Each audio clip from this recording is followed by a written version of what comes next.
बिस्मिल्लाहिर्रहमानिर्रहीम। बोलते कालम के साथ मैं आमिर रज़ा खान और दो बड़ी खबरें हैं। एक तो ये कि ईरान के मुंजमद असासे जो हैं आधे आ गए हैं, यानी 24 अरब डॉलर का जो थे असासे जब्त किए हुए थे और अब उसको जो है अमेरिका 12 अरब डॉलर जो है रिलीज़ करने जा रहा है। यानी वो जो कहते हैं कि सारा जाता देखियो तो आधा लियो बचा, अमेरिका शायद ये सोच रहा है कि उसको तो सारा देना 24 अरब डॉलर देने पड़ेंगे, आधा बचा लेते हैं तो आधा बचेगा तो नहीं, देना तो उसको पड़ेगा। लेकिन इब्तदाई तौर पर ये ईरान के लिए बड़ी खबर है कि उसके जो मुंजमद असासे हैं जो कि पिछले 50 साल से अमेरिका दबाए बैठा था, वो सूद समेत अब वो वापस करेगा, 12 अरब डॉलर जो है वो देगा। इसके साथ साथ अमेरिका ने कहा है कि वो ज़रूरी आलात और खाने पीने की खुरोनोश की अशिया जो हैं वो फराहम कर सकता है और ईरान से तेल भी ले सकता है। तो हमें तो पहले ही पता था कि ये तेल लेने आया है और मैं पहले दिन से ये बात आपसे कह रहा हूँ कि आपने हरमज़ ईरान की है, ईरान की रहेगी।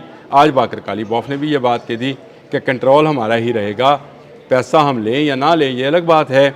और अगर हमारा तरक्याती जो स्कीम है जिसके ज़रिए 300 अरब डॉलर जो है वो हमें मिलना है, वो अगर मिलना शुरू हुए तो हम किसी से कोई टैक्स जो है वसूल नहीं करेंगे। लेकिन ये कहना कि इस पर कोई और भी हिस्सेदार है तो ये किसी की गलत फहमी है। ये ईरान की मलकियत है, आपने हरमज़ और ईरान की मलकियत ही रहेगी। दूसरी तरफ अब्बास अरागची ने बिल्कुल इनकार कर दिया, उनका ज़रूरी नहीं है कि हम अमेरिका से ज़रूरी आलात ख़रीदें, तो ज़रूरी आलात जो हैं वो पाकिस्तान से भी ख़रीदे जा सकते हैं।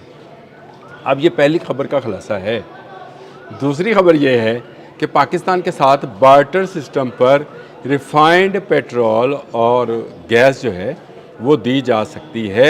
आज मसूद पेज़ेश्कियान का इस्लामाबाद का दौरा, बड़ी पेशरफ्त हो सकती है इस तरफ कि पाकिस्तान को कैसे रिफाइंड सस्ता पेट्रोल दिया जाए। आप सोच रहे होंगे कि ये मैंने रिफाइंड का लफ्ज़ क्यों इस्तेमाल किया, तो रिफाइंड का लफ्ज़ इसलिए कि पाकिस्तान में ऐसी रिफाइनरीज़ नहीं हैं जो ईरानी तेल को साफ़ कर सके, ईरानी क्रूड ऑयल को साफ़ कर सके। और ईरान के पास ऐसी रिफाइनरीज़ बड़ी तादाद में मौजूद हैं और इसीलिए उसने जंग के इन दिनों में बहुत सारे ममालिक को क्रूड की जगह रिफाइन जो है पेट्रोल और डीज़ल यानी उसकी पेट्रोकेमिकल्स की जो मसनूआत हैं वो साफ़ करके भी दी हैं।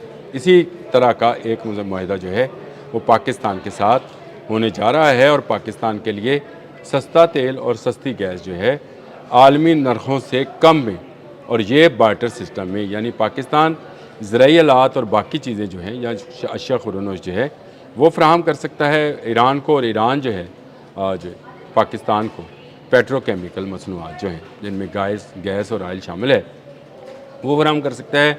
ये जो स्मगलिंग की फुटेजेस आप पुरानी फुटेजेस देख रहे हैं, अब तो खैर बंद हो गई। बॉर्डर पर हमारे माशाल्लाह जवानों ने ये स्मगलिंग बहुत हद तक जो है इस पर काबू पा लिया है और उसको रोक रखा है।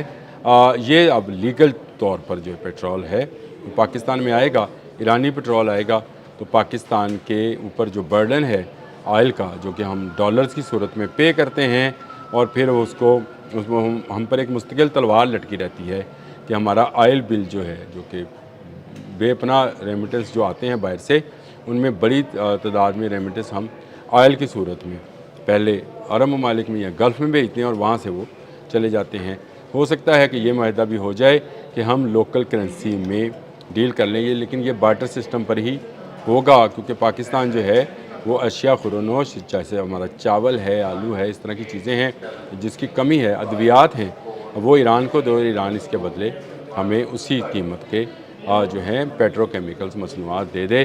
तो ये दोनों बड़ी खबरें जो हैं इस वक्त मार्केट में गर्दिश कर रही हैं। अल्लाह करे ये बेहतर हो क्योंकि ये 12 अरब डॉलर मिलने से ईरान की इकॉनमी को एकदम से बूस्ट मिलेगा, क्योंकि डॉलर्स उसके रुके पड़े थे और पूरी दुनिया में ट्रेड जो है वो डॉलर से की जाती है। ईरान ने अल्टीमेटली युआन पे चले जाना है, पाकिस्तान ने भी जाना है।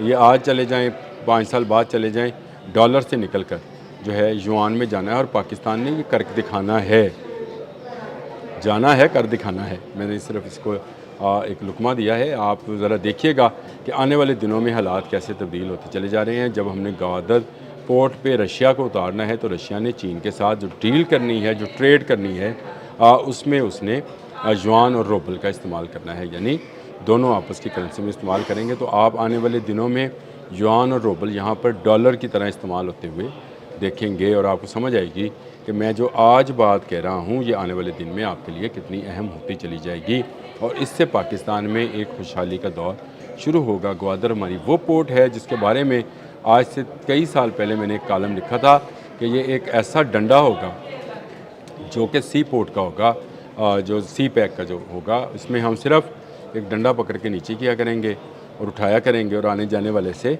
अपना टैक्स वसूल किया करेंगे।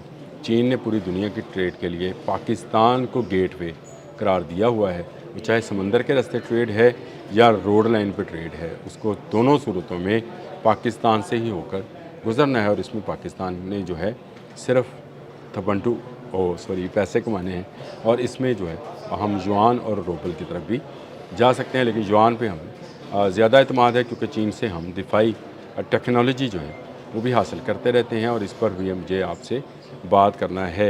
ईरान की जो मुंजमद असासे हैं उसका आधा हिस्सा अगर मिल गया ईरान को और ईरान को $300 अरब का जो तरक्याती पैकेज मिलना है, उसके बाद ईरान ने हाथ नहीं आना है। आपने दुबई और यूरोप को भूल जाना है जो ईरान होगा। इस वक्त ईरान जो है एक स्ट्रॉन्ग फुटिंग पर खड़ा है और उसके ख्याल ये है कि वो आप इसी फुटिंग पर आगे बढ़ेंगे और ये बिल्कुल ठीक भी है। फातिहा जो है वो इसी तरह अपना तवान वसूल किया करता है जैसा तवान जो है इस वक्त ईरान अमेरिका से वसूल कर रहा है। ये बड़ी ख़बर है ईरान के लोगों के लिए, पाकिस्तान के लोगों के लिए। ईरान मजबूत होगा तो पाकिस्तान मजबूत होगा, पाकिस्तान मजबूत होगा तो ईरान मजबूत होगा और ये दोनों मुल्क अगर मजबूत होंगे तो आलमी इस्लाम मजबूत होगा। इस बात को इस तरह समझिएगा प्लीज़। मैं एक मुल्क से हटकर आलमी इस्लाम की बात कर रहा हूँ, तफरकाबाजी से हटकर एक कौम होने की और एक मिलत होने की बात कर रहा हूँ। पाकिस्तान और ईरान मिलकर जो है ये सऊदी अरब का भी दिफा करेंगे, कतर का, बहरीन का, मुत्तहिदा अरब अमारात का, ये सब का दिफा करने के काबिल हैं। ईरान ने बड़ा कारनामा सर अंजाम दिया, अपने से बड़ी कुव्वत को मारा। पाकिस्तान ये कारनामा पिछले साल 2025 मई में दिखा चुका है कि उसने दुनिया की बड़ी जो फ़ौज थी, दूसरी बड़ी फ़ौज थी, उसको नाको चने चबवाए, उसके जहाज़ गिराए। तो दोनों कुव्वतें जो हैं इस वक्त आलमी सतह पर एक मिलिट्री या अस्करी कुव्वत के तौर पर उभरी हैं और ये दोनों का मिल जाना जो है एक नई सुपर पावर जो कि इस्लामी सुपर पावर होगी, उसका पेशीमा बनेगा। ईरान और पाकिस्तान ट्रेड, ईरान और पाकिस्तान में तेल की तिजारत, ये अगर शुरू होती है तो खुशहाली किसकी आएगी? आपकी। और मैंने ये कहा है कि नवंबर 2026 तक हमारी खुशहाली के दिन जो हैं शुरू होने जा रहे हैं। अल्लाह पाक जो हैं वो हमें बेपनाह चीज़ों से नवाज चुके हैं, बेशुमार चीज़ें नवाज रहे हैं और अब क्योंकि सारे के मरकज़ निगाह जो है वो पाकिस्तान है, इसलिए हम ये चाहते हैं कि पाकिस्तान इससे भरपूर फ़ायदा उठाए। आप लोगों की भी ज़िम्मेदारी है कि जिस जिस शोबे में काम करते हैं, चाहे आप टीचर हैं, सहाफ़ी हैं, डॉक्टर हैं, आप कुछ भी हैं, अगर आप एक आप ये समझे प्लम्बर और इलेक्ट्रिशियन हैं, अपने अपने काम में ईमानदारी ले आइए। अल्लाह पाक आपको दुनिया की सुपर पावर बनाने जा रहा है। अब तक के लिए इतना ही। अल्लाह हाफ़िज़।